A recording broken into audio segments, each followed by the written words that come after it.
बघा या ठिकाणी उदाहरण असं आहे, 60,000 रुपयांचे 7.14% दराने 2.5 वर्षांचे सरळ व्याज किती होईल?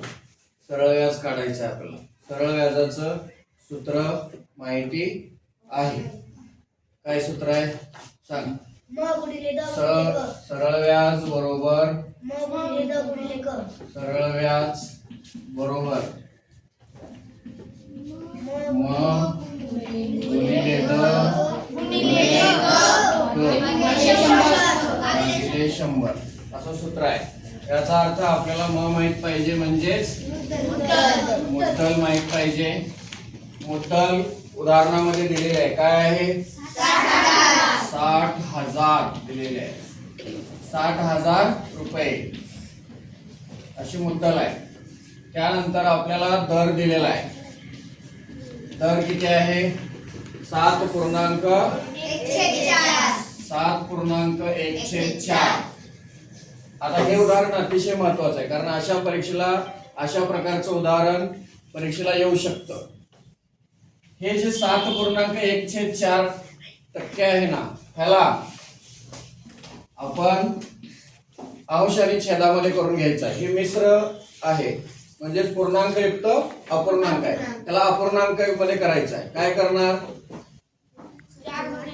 4 गुणिले 7 प्लस 1 728 आणि 1 29/4. त्यानंतर आहे कालावधी, म्हणजेच मुद्दत, म्हणजेच कालावधी म्हणजे क बरोबर किती आहे? 2.5 वर्ष. 2.5 वर्ष म्हणजे 2.5. 2.5 त्यालाच पूर्णांक युक्त अपूर्णांकामध्ये 2.1/2. 2.1/2 म्हणजेच 2.5 बरोबर. ह्याला आता पुन्हा अपूर्णांकात करायचं. काय होईल अपूर्णांकात?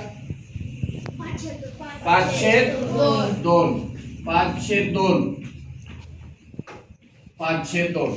आता ह्या ज्या किमती आहेत, मुद्दल, दर आणि मुद्दत, सूत्रामध्ये टाकून घेऊया.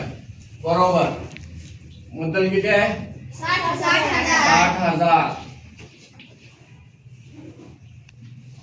दर किती आहे? हा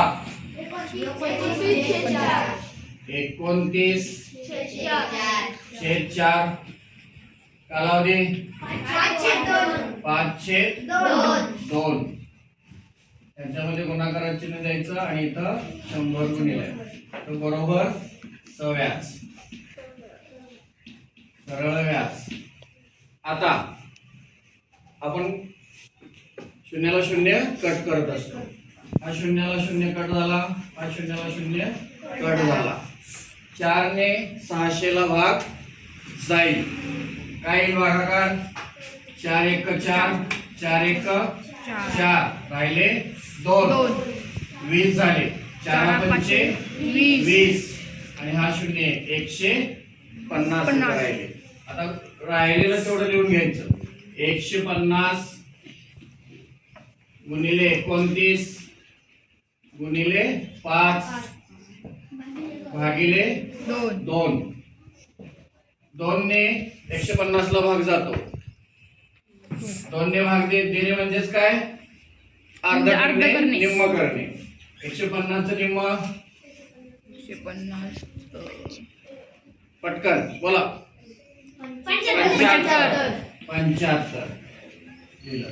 आता पुन्हा खाली राहिले लिहून घ्यायचं. 75 गुणिले 29 गुणिले 5. 75 आणि 5 चा गुणाकार सोपा होईल.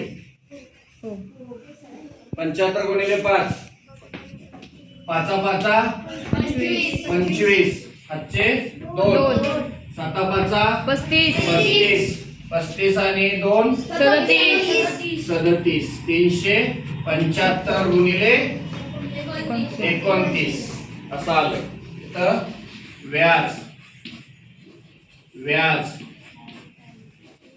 व्याज. आता थोडी क्रिया राहिलेली ती इकडे करून घेऊया, किंवा कुठं जावे इथंही करता येईल आपल्याला. बर इथं करू. सव्याज बरोबर काय राहिलेलं आहे 375 गुणिले 29.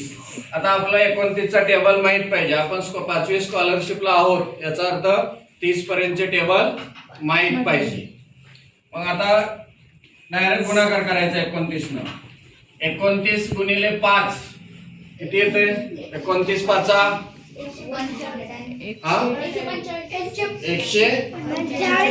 145.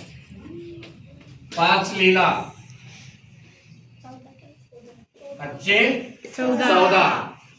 आता 29 गुणिले 7 29 सत्ते 203 आणि 14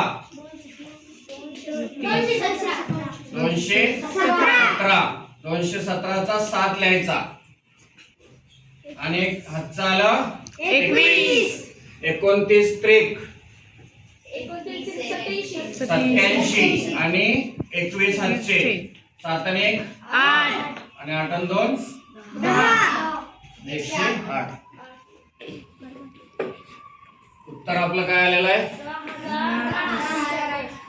10,875 रुपये. हे सरळ व्याज पर्याय क्रमांक 2 हे उत्तर आहे. अशा पद्धतीनं असं जर गणित परीक्षेला आलं तर ह्या पद्धतीनं आपण सोडवू शकतो. सगळ्यात महत्वाचं जे पूर्णांक युक्त अपूर्णांक आहे त्याला अपूर्णांकात करायचं अवच्छेदामध्ये आणि अंश वर लिहायचा. छेद जे असतात ते 100च्या बरोबरीनं 100ला गुणिले करून लिहिलं की उत्तर सहज काढता येतं.